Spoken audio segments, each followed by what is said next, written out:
News Storm Team. I was looking at this live shot here of Lake Metagoshi. It's almost like a picture postcard for North Dakota. It's just a beautiful shot of the lake. And, you know, I was thinking with the weather warming up here in the next couple of days, actually beginning tomorrow. And, yes, it'll take a little bit longer Lake Metagoshi than other areas. But, boy, a great time to maybe head out in the lake and do some cross-country skiing or head to the Bottineau Winter Park for some downhill skiing. How about Huff Hills? Oh, start thinking of some things to do this weekend because it's going to be relatively decent. Now, it is going to be a little windy. You will notice it. I wish I could say it won't be windy. It is going to be a little bit breezy at least, but still, the temperatures are going to start warming up. So here's what you need to know for the next couple of days.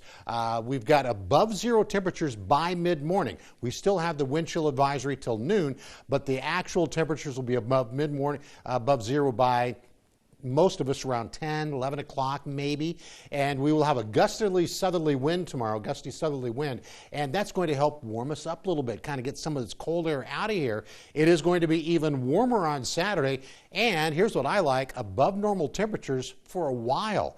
In Minot, the normal high temperature is 24, and right now 3 degrees below zero. Northwest wind at 6, and yeah, wind chill in Minot 15 below right now. The wind chill in Bismarck's not that bad. It's 9 below, but the temperature in Bismarck just a little bit above zero at 2 degrees. So in the north, noticeably colder, especially up to the northeast where we've got double digits below zero. I mean, Rugby at 13 below, and then on the other side of the coin, you look at Bowman at 7 above. None of those temperatures are good, but they're all going to start improving tomorrow. Wind speed just a little bit breezy. It's not terribly windy, but when it's this cold, you definitely get some wind chills, and our absolute comfort wind chills here right at this moment, 34 below in Rugby for the wind chills. Harvey's not a lot better. Medina at 27 below for the wind chill.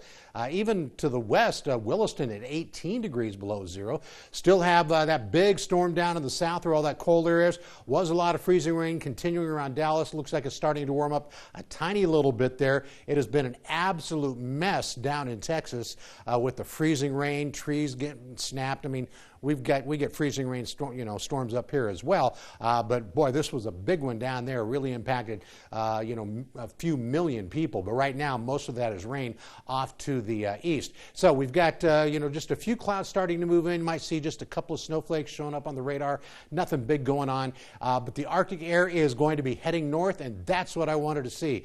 The pink and white colors, not good. Those are colors we don't like on this particular map, right? So you can see that this is tomorrow in the morning, still getting to be right around zero. We should get above zero shortly after that. And by 5 o'clock, about half the state starts warming up. So if you're on the eastern side of our viewing area, you're probably going to be colder one day longer. The cold air will get out of here, but there we are Friday. And then on Saturday, look at that Arctic air getting pushed to the north from that southerly wind.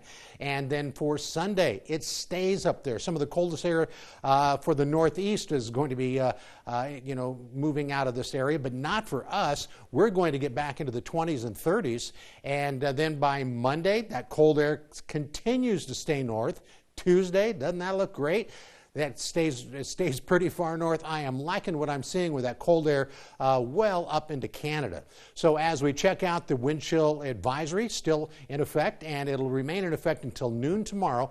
Temperatures will go above zero by noon, but the wind chill's still cold enough. So the next 72 hours for Dickinson, 0 chances of snow. But look at those temperatures here. Isn't that great? Low temperatures tonight, very cold, but they may start going up while you're asleep. And then for tomorrow morning, teens, single digits in teens, 20s, 30s, yes, even some 40s in western North Dakota. And then on Saturday, look at that, even to the east of 83. Those are just beautiful temperatures. It might be a little bit breezy, so don't plan on it being a perfect day, but it will be warmer. So here's a look at the Bismarck 7-day outlook, and I'm liking what I'm seeing. Check that out. Windy a little bit it might be windy on Monday, but overall, this warm-up is going to begin tomorrow. And I want to show you something here because it is Groundhog Day, and so I think that it was kind of a surprise here, but Punxsutawney Phil made an appearance at Lake Metagoshi, and it looks like, oh man, 6 more weeks of winter. Joel, I was hoping for early spring, but looks like 6 more weeks of winter. And I'd probably add at least when you live in North Dakota. That would be one tough groundhog if he could dig through that frozen ground up near Bottineau. He made it, though. That's a tough little dude. Yeah, I believe it. He must By have. the way, I was looking at the stats on this, and whenever Puxatawny Phil goes with the early spring, it's right about 30% of the time is all. Just for the record. I don't know if I'd bet my paycheck on that, but it's always entertaining nonetheless. Yep. Thank you so much, Tom.